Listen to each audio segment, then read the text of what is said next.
Print bleed for print then cut often gets a bad reputation, and most people tell you immediately, turn off print bleed, turn off print bleed.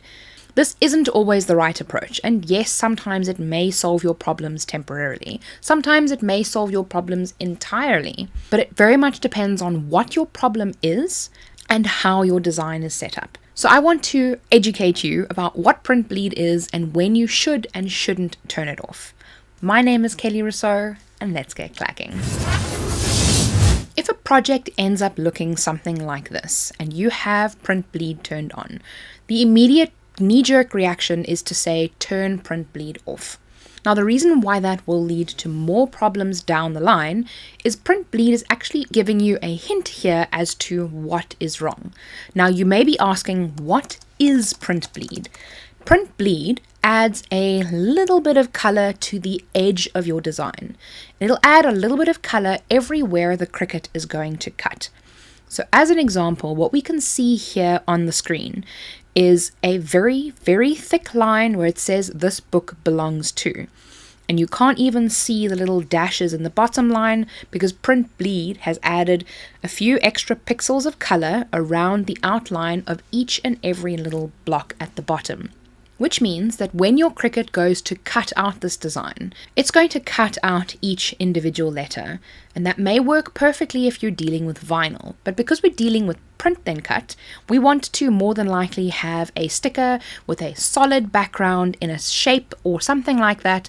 And we want to have the writing legible or visible on the page. So turning off print bleed here will lead to the result being printed correctly. At least it'll look like it's being printed correctly. But your Cricut is still going to cut around the edges of each one of these letters. So the result is actually going to end up looking something like this. Now that is not what we want. In this case, what I want to have is I want to have a solid white object and to have this book belongs to printed on there so that I can use it as a sticker, peel it up and stick it somewhere. Now the print bleed was giving us a little bit of a hint. And this is also the perfect example as to what print bleed does. So you can see how this has cut out each individual letter and left a few pixels of color on the edge of each one of those letters. So by turning print bleed off, you would still end up with the same result here, it just won't print those extra pixels. Now, you may be asking, well, how do I solve this? What can I do? What did I do wrong? And what we need to do here is very simple. We need to tell the Cricut where we want to cut our design. With that particular sticker, all we did was add our writing. So to follow the process of creating a sticker like that, I'm going to click on the text function and add in the text that we want to have. So I'm going to type in this book belongs to, and then a few dashes. Now next I'm going to change the font to match what we had. And the font that I used was BFC Autumn Harvest. And this is exactly what the design looked like. So we can see that it says this book belongs to, and then it's got the dashes. Now we want that to cut out of a square.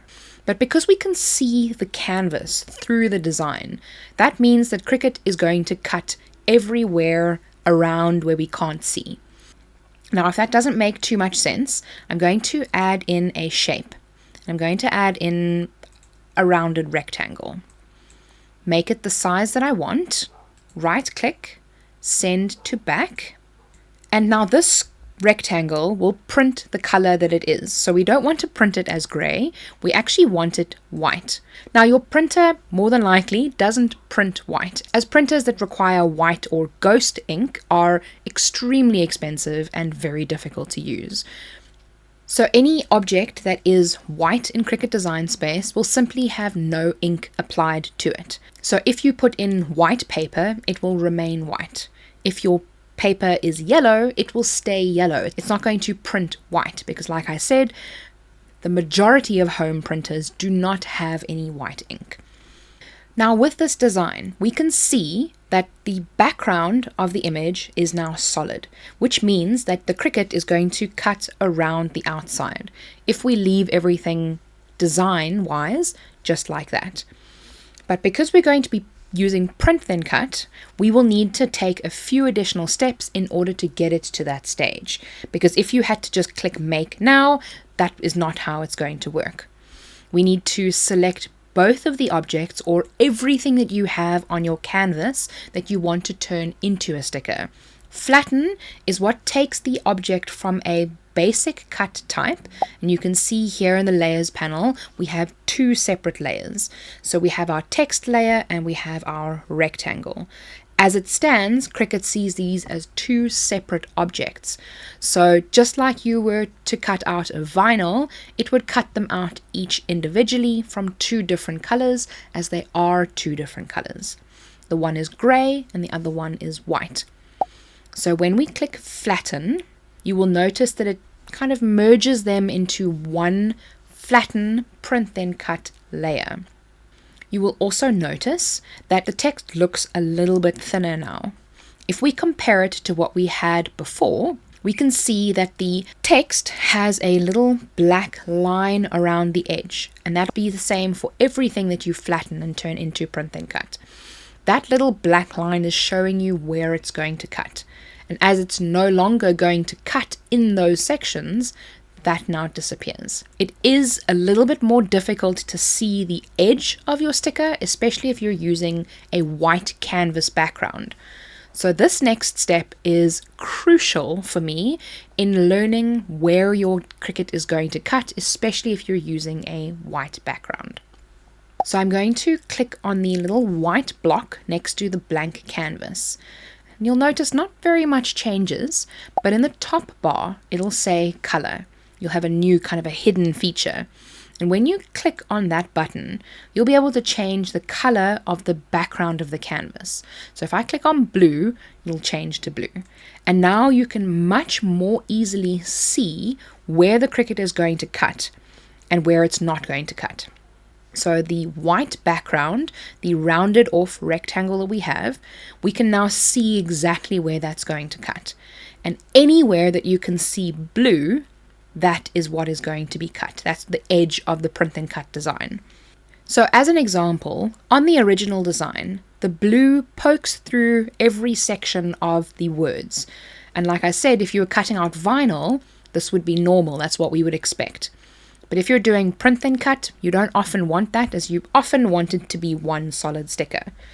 If you had to do an offset to this design to, bring it all into one object, you can click the offset, select however wide you want the offset to be, and then click apply. Like I mentioned, your printer will print this color. So if you want it to remain white, you need to change the color to white. And as you can see, these are now two separate pieces. So if you had to flatten this, so we select both of those and flatten them into one layer because we want that to be one sticker, they are still completely separate from each other. They're not touching. So that means that they will cut as two separate items. So in this case, this is not the best way forward. We want to have a solid background just like this, as opposed to a background like that where it's two separate objects. So those are two different approaches that you can take, and that's how you solve the bleed issue that you may have seen. Now this exact issue and so much more is what I cover in my Print Then Cut Jumpstart workbook. This is a completely comprehensive workbook that shows you everything that you need to know to get started with Print Then Cut.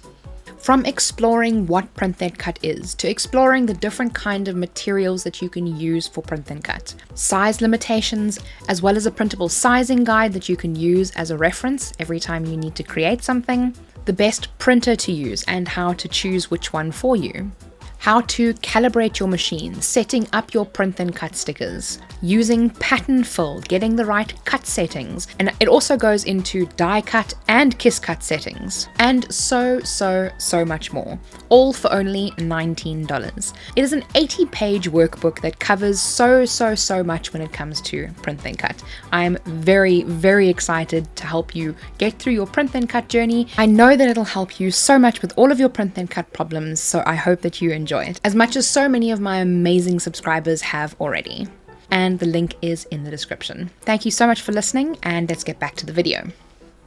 Now, depending on what kind of shape that you've chosen for your book belongs to sticker, this is what it'll come out to be once you have finished cutting it. As you can see, it has a nice fun shape around it, and it is a solid sticker, and it looks nothing like this one, which is exactly the opposite of what we wanted. So when we click make on a project like this, the project will look completely normal, and you're not going to see the bleed here. When you click continue and send to printer, this is where you will have the option to turn the bleed off. It won't show you what it's going to look like here, but once you use the system dialog, when you click print, and if you're on a Mac, this may show behind design space, a little pop-up will occur. But if you're not sure that you've set your design up correctly, instead of printing it out and wasting paper, although you can just use copy paper as a test in the beginning, as it is a lot cheaper, you can also use a print to PDF. This is an option for me. You may need to install software for it to be visible, and if you're using a Mac, it will be visible in the bottom left-hand corner of your print preview. You can click a little drop down and say PDF. And once you've clicked print and you've saved it as a PDF test, when you open the PDF, this is what it should look like.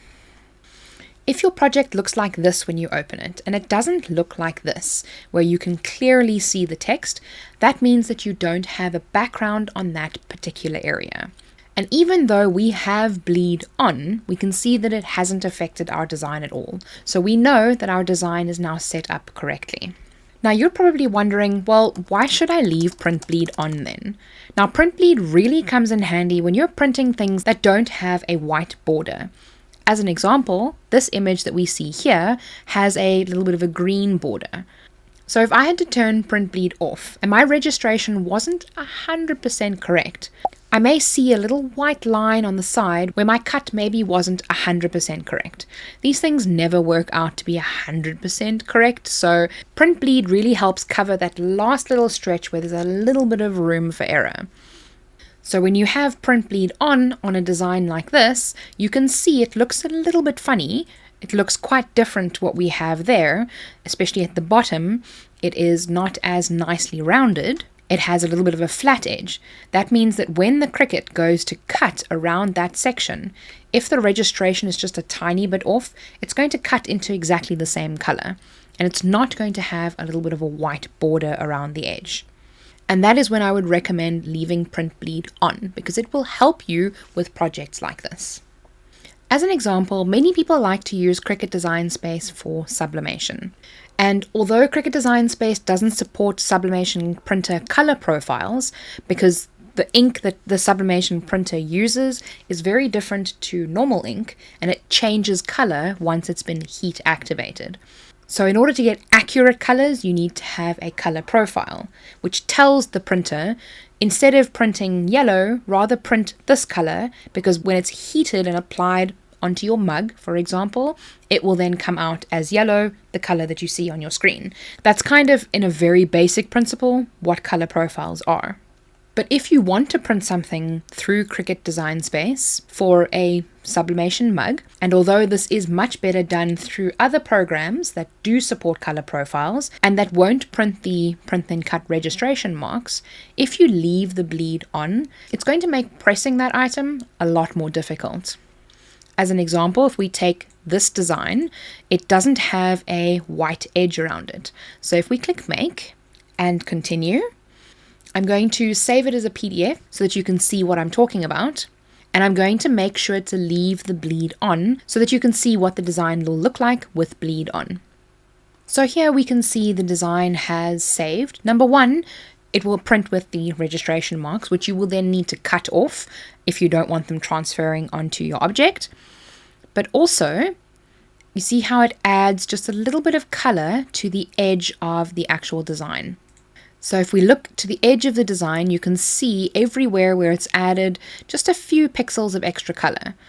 Now that may not be too much of a problem with this exact design, but there may be designs where it will be a problem. Here, as an example, where we can see a little bit of the extra section of green that isn't actually supposed to be there. So when you press this onto your mug, for example, all of that is going to transfer onto your mug. So this is a case where you would need to turn print bleed off if you are not wanting that to show up on your end product. Otherwise, you're going to need to cut it with your Cricut, and hopefully it cuts all of the edges off and that your design ends up coming out okay. Have you ever had an oopsie with print bleed, and did you figure out exactly what the problem was? Or was this video helpful to you and explained to you what you needed to do when you get those problems? Let me know down in the comments. If you want some fun print then cut tutorials, make sure to check out this playlist over here, starting with some chip packets. Those are always a crowd favorite, and you can use them for any occasion. Don't forget to subscribe for more videos in the future, and remember, be kind to someone today. See you soon.